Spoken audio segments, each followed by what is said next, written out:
นะน้องมารีวิวหางโรเบิร์ตที่ค่อยมักสุดแหละตัวนี้เฉพาะค่อยเด้อ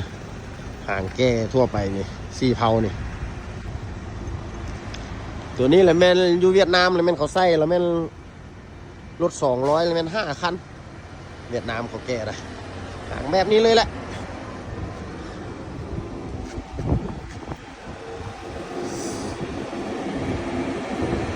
ใส่หน้า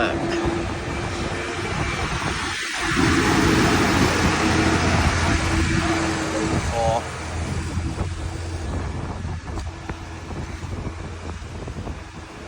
หน้าโกดิโปเด็กนี่หนาแข็งหางอันนี้แหละน้ำหนักนี่ก็ไม่ว่าแหละบุคืออันหาวหางเล่นทั่วไปคือแถวบ้านเฮาหาบางๆฮะคอนี่ก็มันเสริมแผ่นเล็กเดินคอนี่ธรรมดาเป็นเล็กตัวไอเนาะอันนี้เขาเสริมตัดแผ่นหนึ่งอัดอีกนี่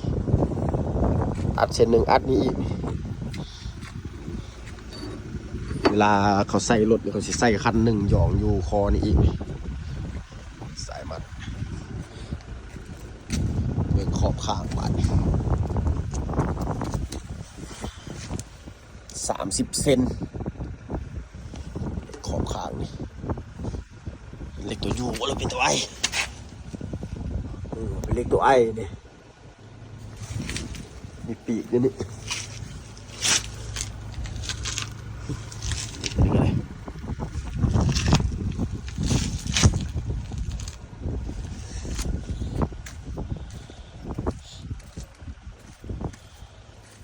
โอ้สุดหางตัวนี้หักสุดใจเลยตัวนี้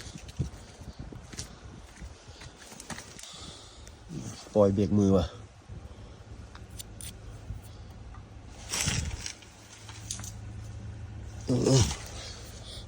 ปล่อย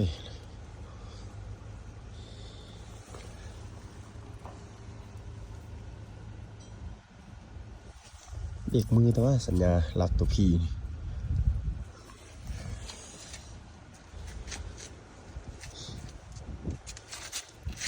อย่างนี้1,000ขอบซาวยันเลยแบกน้ำหนัก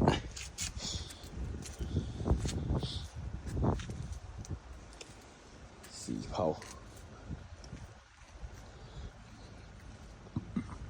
ถ่ายย้อนลงหน่อยนึงธรรมดาที่มีบันไดอีกเลยตัวนี้เลยบันไดมันเวลาเขาจะเอามาใส่แล้วเขาเกาะซะนี่แหละ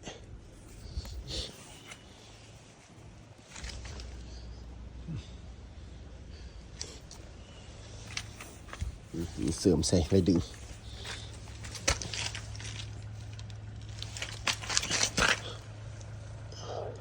โอ้แหนบดิกวง11 เซนเด้อแหนบมันนี่โมเมนต์แหนบ10 เซน9 เซนเลยนี่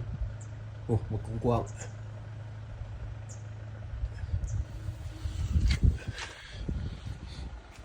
โอ้ครับได้จากอันเด้หายแบบนี้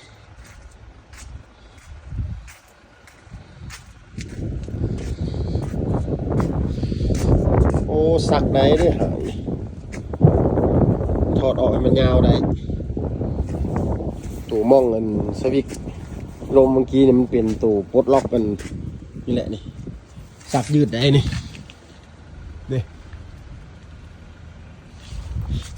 ยืดออกได้อะไรเงี้ย